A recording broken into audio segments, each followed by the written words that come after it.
Afya njema na hasa wale wote ambao mmesafiri kutoka mikoa mbalimbali hapa nchini na kufika Dar es Salaam kwa ajili ya kikao hiki.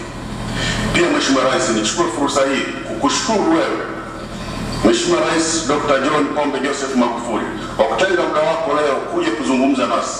Naamini una mengi ya kutuambia ambayo atakuwa kichocheo katika shughuli zetu za kila siku, hususan katika swala zima la ukusanyaji wa mapato ya serikali katika nchi yetu ya Tanzania. Mheshimiwa Rais, pamoja na viongozi wengine walioko hapa, mbele yako ni makamishna wa mamlaka ya mapato ambao wanashughulika na mambo ya kodi. Pia kuna wakurugenzi wa idara na mameneja ya mikoa, wa wilaya na idara za uendeshaji ndani ya mamlaka ya mapato Tanzania toka nchi nzima. Mheshimiwa Rais, hadhira hii ndio inatekeleza zoezi zima la usimamizi katika kutathmini, kukusanya na kutoa taarifa ya mapato ya serikali na kuhamasisha ulipaji kodi wa hiari, kuboresha huduma ili kurahisisha ulipaji kodi pamoja na kukabiliana na changamoto za kila siku katika ukusanyaji wa mapato ili kutimiza lengo lililopangiwa na serikali yako. Kipekee kabisa ningependa kushukuru wewe na serikali yako ya awamu ya 5 kwa juhudi kubwa mnazozifanya kuhakikisha TRA inatekeleza majukumu yake kwa urahisi na hivyo kupelekea mafanikio mbalimbali katika zoezi zima la ukusanyaji wa mapato. Pia nitumie fursa hii Mheshimiwa Rais kushukuru Wizara ya Fedha na Mipango kwa ushirikiano na miongozo mbalimbali inayotupatia katika shughuli zetu za ukusanyaji mapato ya serikali. Mheshimiwa Rais, nitakuwa mchoyo wa fadhila kama sitawashukuru wakuu wa mikoa yote Tanzania bara pamoja na wakuu wa wilaya nchi nzima kwa ushirikiano wao kwenye ukusanyaji wa mapato. Mheshimiwa Rais, katika wakati nitoe mwito kwa wakuu wa wilaya kutumia mabaraza ya ushauri wa kodi ambayo yapo kisheria ili kuishauri TRA, na pia mabaraza haya tutayapeleka kwenye ngazi ya mkoa ili na wakuu wa mikoa wapate nafasi ya kuishauri TRA badala ya kwenda kutoza kodi, ili wataalamu wa kutoza kodi waachiwe kutoza kodi kwa ushauri wa viongozi wetu hao.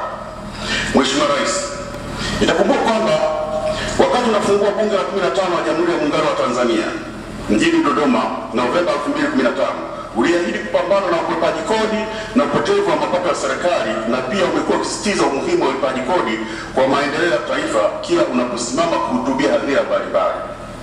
Tunashukuru sana kwa kuwa mstari wa mbele katika hili, nasi tunaahidi kuendelea kusimamia na kutekeleza yale yote unayotuagiza Mheshimiwa Rais. Mheshimiwa Rais, kwa kipindi hiki cha miaka mitatu, yaani kuanzia 2015-16 hadi 2017-18, Mamlaka ya Mapato Tanzania kwa upande wake imefanikiwa kuongeza ukusanyaji wa mapato na kuwezesha nchi yetu kutekeleza miradi mbalimbali ya maendeleo na huduma kwa jamii. Kwa kipindi hicho mamlaka imefanikiwa kuongeza ukusanyaji wa mapato kutoka wastani wa shilingi bilioni 850 kwa mwezi kwa miaka ya nyuma hadi kufikia wastani wa shilingi trilioni 1.3 kwa mwezi kwa sasa. Aidha, makusanyo ya mapato kwa mwaka yalikuwa yakiongezeka kutoka shilingi trilioni 9.3 mwaka 2014-15 kufika shilingi trilioni 13 mwaka 2015-16, shilingi trilioni 14.4 mwaka 2016-17 na shilingi trilioni 15 kwa mwaka 2017-18. Hivyo kufanya jumla ya mapato yote yaliyokusanywa kwa miaka mitatu mfululizo kuwa ni jumla shilingi trilioni 42.9. Kwa mwaka huu hadi Septemba kota ya kwanza tumekusanya trilioni 3.8. Mheshimiwa Rais, ni wazi kuwa ongezeko hilo la ukusanyaji wa mapato linatokana na uongozi wako thabiti pamoja na usaidizi wako akiwemo Makamu wa Rais, Waziri Mkuu, mawaziri hususani Waziri wa Fedha na Mipango, makatibu wakuu, wakuu wa mikoa, wakuu wa wilaya na viongozi wengine wa serikali. Wote hawa kwa pamoja wamekuwa wakishirikiana kupambana na vikali na ukwepaji kodi uliokuwa unasababisha upotevu mkubwa wa mapato ya nchi.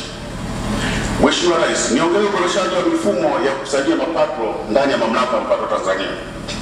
Mheshimiwa Rais, Mamlaka ya Mapato Tanzania inatumia mifumo mbalimbali katika kukusanya mapato. Mifumo hii inayotumika ni kama vile mfumo wa kukusanya ushuru wa forodha na bidhaa yani taxes, mfumo wa ukusanyaji wa kodi za ndani unaitwa iTax, mfumo wa kusimamia EFD, mfumo wa kukusanya kodi za majengo, mfumo wa kukusanya kodi kwenye mabenki na kampuni za simu ERCS na kadhalika. Mheshimiwa Rais, mifumo hii imekuwa kiungwa kutokana na mahitaji na kujitokeza, na kumekuwa na changamoto kadhaa katika mifumo hiyo, baadhi yake ikiwa kushindwa kuwasiliana na hivyo kusababisha usimamizi wa ukusanyaji kodi kuwa mgumu kwa kiasi fulani.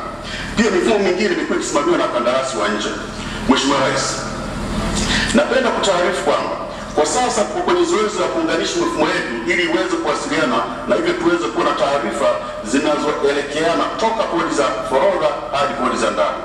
Kazi hii inaenda vizuri Mheshimiwa Rais chini ya idara yetu ya TEHAMA. Pia tunapitia mikataba mbalimbali ya TEHAMA ili kuhakikisha kwamba shughuli zote za usimamizi wa mifumo yetu ya TEHAMA zinafanywa na idara yetu ya TEHAMA ili kupunguzia serikali gharama kubwa za usimamizi wa mifumo hii pamoja na kuondoa usimamizi wa mifumo yetu kutoka kwa watu wa nje. Pia tunaendelea na hatua ya ununuzi wa mfumo mmoja funganishi ambao utasimamia ukusanyaji wa kodi za ndani. Mheshimiwa Rais, kumekuwa na malalamiko ya wafanyabiashara kwamba wamekuwa wakilipa kodi na tozo mbalimbali kwenye idara mbalimbali za serikali, hasa kwenye uondoshaji wa mizigo forodhani, na hivyo kupendekeza kwamba ikiwezekana wapewe taarifa juu ya jumla ya kiasi chote wanachotakiwa kulipa kwenye hizo idara ili walipe mara moja. Mheshimiwa Rais, Mamlaka ya Mapato Tanzania kwa kushirikiana na Mamlaka ya Bandari Tanzania na Wakala wa Serikali Mtandao chini ya uratibu wa Ofisi ya Mheshimiwa Waziri Mkuu imeanza kushughulikia changamoto hii ambapo kwa sasa tunaandaa mfumo ujulikanao kama mfumo wa dirisha moja ambao utawezesha wafanyabiashara kufanya malipo ya idara mbalimbali zilizopo bandarini sehemu moja kwa mara moja, kisha idara hizo zitagawana mapato bila mfanyabiashara kwenda kulipa kila idara kwa wakati wake.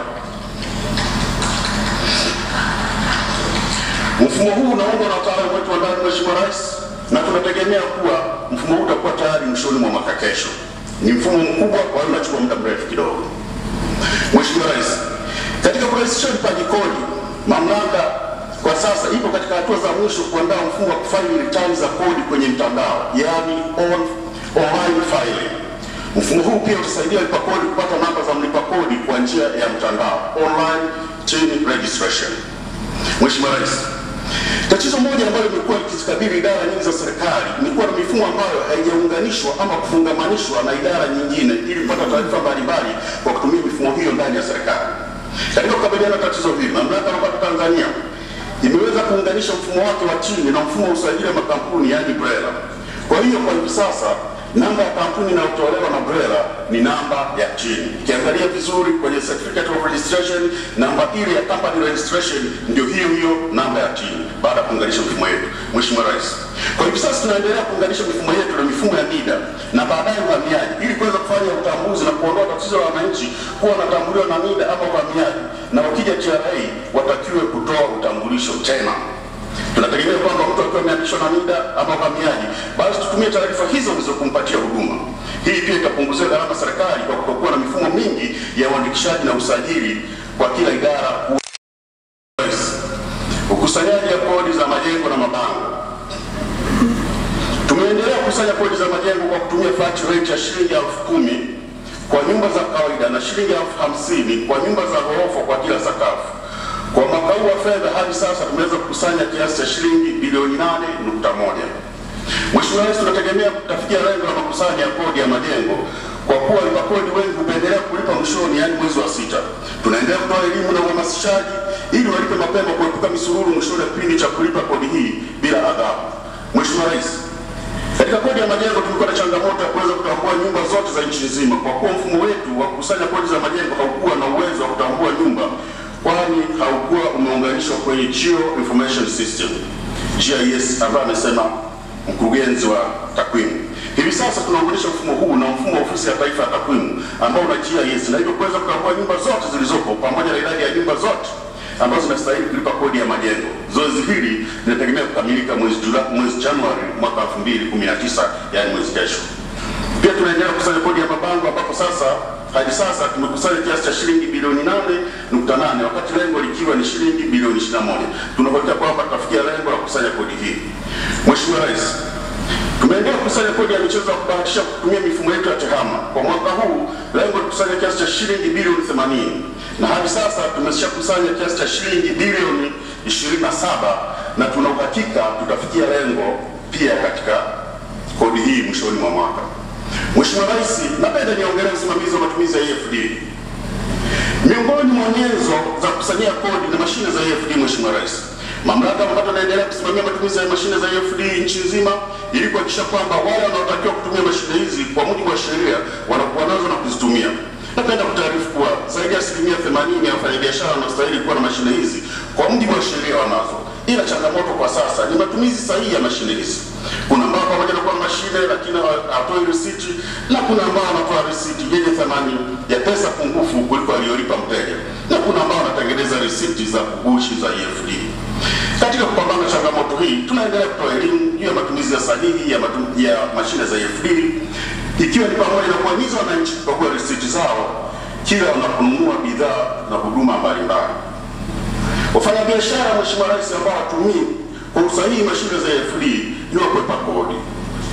Ila wafanyabiashara ambao wanatengeneza risiti za EFD bandia au kugushi si walipa kodi na wala si wakwepa kodi hawa, bali hawa ni wezi wa kodi, na tunawakamata na kuwafikisha kwenye vyombo vya sheria ili sheria ichukue mkondo wake. Mheshimiwa Rais, pamoja na changamoto hiyo, lakini pia tulibaini kwamba mfumo wetu huu ambao ulitengenezwa mwaka 2010 na mkandarasi hakuwa na uwezo wa kumfanya mtu anayepokea risiti kubaini kama ni risiti halali ama fake, kwa sababu kwa kuangalia kwa macho tu huwezi kubaini. Sisi ambao tunazijua tunaweza kubaini, lakini wengine ambao hawajui hawezi kuzibaini.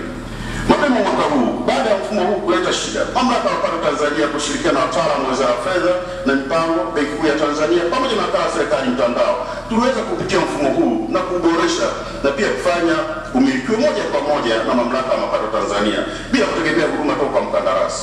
Kwa sasa tunamalizia maboresho ili mtu akipewa risiti aweze kuitambua na kuihakiki kupitia simu yake ya mkononi. Kazi hii inatarajia kukamilika kuanzia mwezi Januari mwaka 2019. Mheshimiwa Rais, uzuiaji wa magendo. TRA kwa kushirikiana na vyombo mbalimbali vya dola tunaendelea kuhakikisha tunadhibiti uingizaji wa bidhaa na magendo nchini kwa kuimarisha doria sehemu za mipakani, mipaka isiyo rasmi pamoja na bandari huku ambazo ni maarufu kwa kupitisha bidhaa hizo. Udhibiti huu unalenga kuhakikisha bidhaa zote zinazoingizwa nchini zinapitia njia rasmi na zinalipiwa kodi na ushuru stahiki kwa mujibu wa sheria, ikiwa njia mojawapo ya kulinda viwanda vya ndani. Mheshimiwa Rais, huduma kwa walipa kodi. Mheshimiwa Rais, tunaamini kwamba baadhi ya malalamiko yanaelekezwa TRA na walipa kodi yanatokana na elimu ndogo ya kodi. Mamlaka ya Mapato Tanzania kupitia njia mbalimbali za mawasiliano imeendelea kuwahudumia na kuelimisha walipa kodi na wadau mbalimbali kuhusu umuhimu na manufaa ya kulipa kodi kwa taifa hili ili waweze kulipa kodi kwa hiari na kwa wakati. Mheshimiwa Rais, kwa kutambua changamoto ambazo wanazipata walipa kodi hasa wajasiriamali wadogo juu ya kutunza hesabu na kuandaa ritani za kodi, TRA inaanzisha vituo vya kutoa msaada wa wajasiriamali juu ya utunzaji hesabu na kuandaa ritani za kodi, yaani free consultant services. Na wiki ijayo tutafungua rasmi kituo chetu cha kwanza hapa Dar es Salaam. Tunategemea kuwa vituo vya namna hii nchi nzima, ili kuwasaidia wajasiriamali wadogo kutekeleza wajibu wao wa kulipa kodi sahihi na kwa hiari. Mheshimiwa Rais, usajili wa walipaji kodi. Jukumu mojawapo la Mamlaka ya Mapato Tanzania ni kusajili walipa kodi. Jukumu hili ni muhimu sana ili kuhakikisha tunaongeza idadi ya walipa kodi nchini na hivyo kuongeza wigo wa mapato. Katika kutekeleza jukumu hili, Mheshimiwa Rais, kwa sasa Mamlaka ya Mapato Tanzania ipo katika zoezi la kupita kila mkoa na wilaya ili kutoa elimu na kusajili walipa kodi wapya. Zoezi hili kwa mwaka huu limeshafanyika katika mikoa ya Geita ambapo tulisajili walipa kodi 648, mkoa wa Simiyu tulisajili walipa kodi 1197, mkoa wa Njombe tulisajili walipa kodi 640, mkoa wa Songwe walisajili walipa kodi 448, na kwa sasa zoezi hili lipo katika mikoa ya Lindi, Mtwara na Pwani ambapo hadi sasa tumeshasajili walipa kodi 1297. Kufanya jumla ya walipa kodi waliosajiliwa mwaka huu wa fedha kufikia walipa kodi 4230. Zoezi hili linaenda sambamba na ushaji wa daftari la walipa kodi na kuhamisha mafaili ya walipa kodi ambayo yako katika mikoa ambayo hawafanyi shughuli kule. Mheshimiwa Rais, kupitia mfumo wa mapingamizi ya kodi, TRA imetambua kwamba mfumo wa kutatua malalamiko ya pingamizi za kodi ni mrefu mno na unachelewesha sana ulipaji wa kodi. Hivyo management ya TRA inapitia utaratibu wa ndani ili kurahisisha kutatua pingamizi kwa muda mfupi zaidi bila kuathiri haki za walipa kodi. Mheshimiwa Rais, nichukue fursa hii kupongeza kwa dhati jinsi ambavyo umekuwa ukihimiza uharakishaji wa kusikilizwa kwa kesi za kodi kwenye vyombo vyetu vya kimahakama. Tumeshuhudia mahakama zikichukua hatua za makusudi kuharakisha usikilizwaji huu wa kesi na kuzitolea uamuzi. Pamoja na mafanikio haya, Mheshimiwa Rais, bado kuna kesi nyingi ambazo ziko katika hatua mbalimbali za kimahakama zinazosubiri kutolewa maamuzi. Kwa mfano, Mahakama ya Kodi Tribunal tuna kesi 50 ambazo zina thamani ya shilingi trilioni 21.5 ambazo hazijaamuliwa. Lakini mahakama ya rufaa kuna kesi 26 ambazo zina thamani ya shilingi trilioni 2.6 pamoja na dola za Marekani milioni 10. Tungependa hizi kesi ziharakishwe kwa taratibu za kimahakama ili ziweze kutolewa maamuzi. Uboreshaji wa mfumo wa ulipaji kodi kwa walipa kodi wadogo. Mheshimiwa Rais, Mheshimiwa Rais, kwa kuzingatia kwamba kuna kundi kubwa la wananchi wanaofanya biashara ndogo ndogo kwa kujipatia kipato ambao wangependa pia kuchangia mapato ya nchi, lakini mfumo wa kodi unaonekana kuwa kikwazo kwao. Mamlaka ya Mapato Tanzania kwa kushirikiana na Wizara ya Fedha na Mipango ipo katika hatua za kupitia upya mfumo huu ili kuwezesha kulipa kodi kwa urahisi na kwa viwango ambavyo vinahamasisha ulipaji kodi kwa hiari. Usajili wa wafanyabiashara wadogo wadogo. Mheshimiwa Rais, Mamlaka ya Mapato Tanzania inaendelea kutekeleza maelekezo ya serikali ya kuandikisha wafanyabiashara wadogo wadogo na machinga na kuwapatia vitambulisho. Hadi sasa vikundi vipatavyo 12,365 vya machinga vyenye wanachama 97,256 nimeshatambuliwa na vitambulisho vimetolewa kwa machinga 3,678.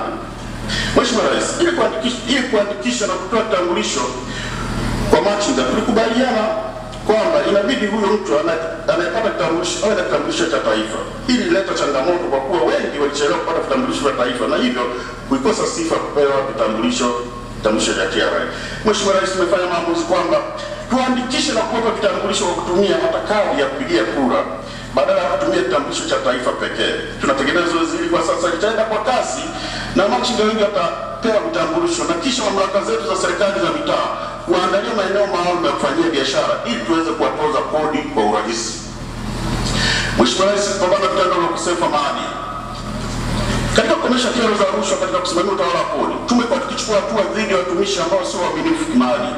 Tumeunda idara mahususi ya kushughulikia jambo hili ambapo kila mtumishi anapaswa kujaza fomu za mali, fedha na madeni anaomiliki kila mwaka. Baada ya kupokea fomu hizi, idara hii hufanya uhakiki na kama mtumishi aliongopa basi hatua za kinidhamu huchukuliwa dhidi yake. Idara hii pia inapokea taarifa za fununu za rushwa kutoka ndani na nje ya mamlaka kwa njia ya ujumbe mfupi wa simu na husika kuchunguzwa. Pia Kamishna Mkuu ameweka namba yake hadharani ambapo hupata taarifa ya ukosefu wa maadili na kuzifanyia kazi kwa kufanya uchunguzi wa ndani ya mamlaka ama kuwasilisha taarifa zao PCCB kwa ajili ya uchunguzi zaidi. Mheshimiwa Rais, katika kipindi cha miaka mitatu jumla ya watumishi 38 wameachishwa kazi na watumishi 50 wamesimamishwa kwa tuhuma mbalimbali zinazohusiana na ukosefu wa maadili. Mheshimiwa Rais, tukitambua kwamba swala la rushwa linagusa mtoaji na mpokeaji, watumishi wetu pia wameelekezwa kutoa taarifa za watu ambao wanajaribu kuwarubuni kwa kutaka kuwapa rushwa.